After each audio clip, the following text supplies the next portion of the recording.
Welcome back to the Popular Podcast, where you're going to learn how to glow from the inside out so that you can use your voice to be heard.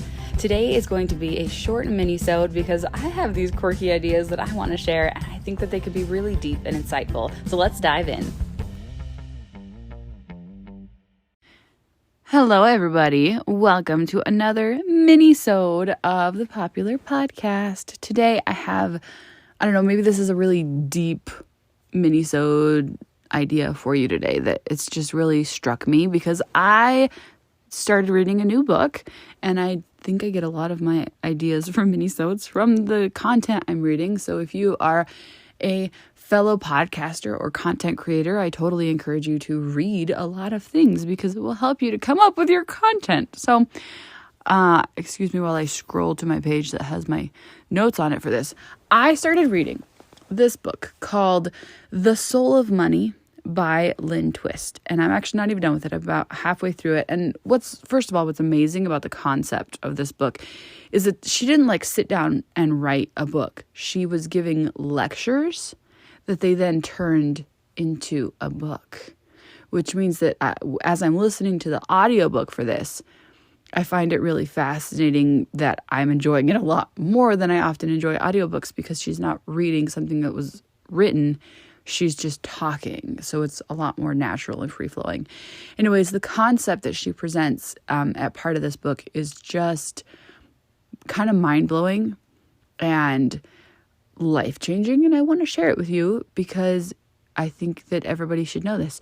She talks about how we need to, one of the major lies around money, but also around life in general, is that there's not enough. And this applies not just to money, like I was saying, but it applies to every concept in our lives. We could see it in all the areas. We often use it in food. We use it with time all the time. Like we wake up in the morning and we go, oh my gosh, there's not enough time in my day. We often use it with knowledge. I just don't know enough yet. I need to keep learning. I need to keep amassing knowledge before I feel like I'm enough, I have enough knowledge to teach other people. We often feel like we don't have enough love. We don't have enough food. We don't have enough family. We don't have enough, personally, we feel like we are not enough. We don't have enough. We're not seen enough. We're not heard enough. The ways in which the not enough narrative has pervaded every aspect of our lives is astounding. And what really hit me with this was she talked about this childhood game of musical chairs.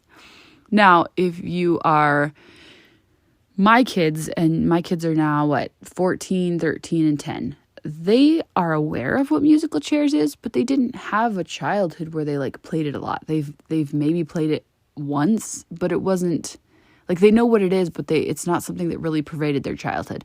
I grew up in the 90s.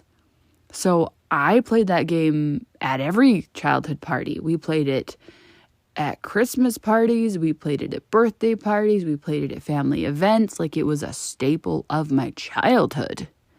So if you are one of those kids who grew up with that game like I did, I'm amazed to see how not just that game, but how the idea behind it really is a foundational reason why we have this idea of not enough. So in the game of musical chairs, you've got little kids. I mean, literally, as soon as kids can walk and grasp the concept of this game, we're shoving them into it, right?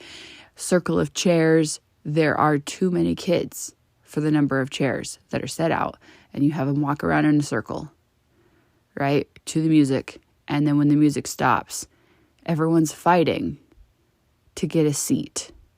But there's never enough seats. That's the whole premise of the game. There is not enough. And you have to fight to get a seat because there's not enough. And you see these little children pushing each other, hurting each other, running to get a seat. The way that it thwarts their mindsets, the way that it changes their sweet personalities into fighters, to be mean, to be awful. I'm astounded that it blew me away to look at it from this lens of like, oh my gosh, that's how we were trained as children to view the entire world. There's not enough. There's not enough for me. Scarcity mindset pervades every single thing I'm doing. And the way that it has really touched my life and what I'm doing is, it definitely touches my life in the way of I don't feel like I'm good enough. And I know that is something that so many people struggle with. But I've been doing music and I've wanted to pursue music. It's been my main passion since I was really little. I had my first solo when I was 8 and wanted to pursue a career in music. But that idea of not enough and scarcity of if other people sing too, then there's not enough room for me. If there are other famous singers and other people are good at singing, there's not enough solos for me to go around in the choir at school, right? If I see other people sing well, I feel less good about my ability to sing because they've taken what could be mine. But when we realize that this is all a lie, it changes everything. It changes everything we know about ourselves. It changes everything we know about the world. If you actually look around at what's real in this world and you see that there is, like, grass is infinite. Water, it's infinite. If you look at the ocean, it's not limited. It's not scarce. Like, there is so much available, like sky, clouds, like sunshine. It is vast. It is so freely available. We have so much beauty surrounding us. It really is all here for us all the time.